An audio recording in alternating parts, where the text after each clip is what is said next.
Go ahead. All right, so the question is, why are most people lost and fully identified with the world and their circumstances, operating on an autopilot and simply reacting like mechanically to the world without stepping back and assessing the logic and sanity of our thoughts and actions?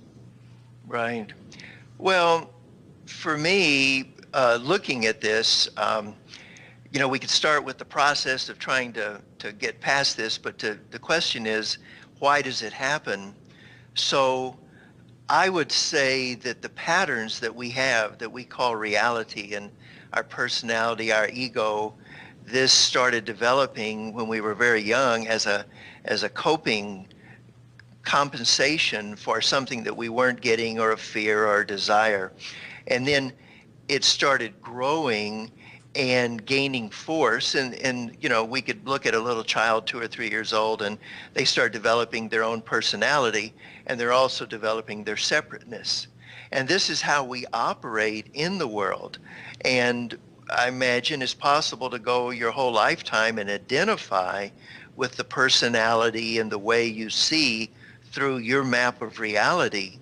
Or at some point, you might start getting the idea that you're not that personality, that thing you've identified with, but you're much, much more than that.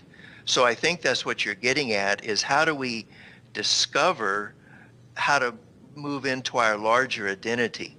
But why we have the smaller one, I would say it's the condition of how the human experience is built. And now it's up to us to find our larger identity.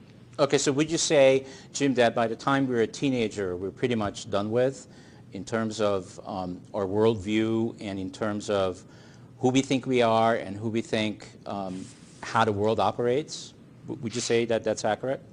I think some of the core reasons of why we're locked in to that, you might call it a false identity, happens much earlier than teenager. But yes, by the time we're teenagers, we're very definitely operating within that personality. Someone says, Jim, I turn and look, and I think that's who I am.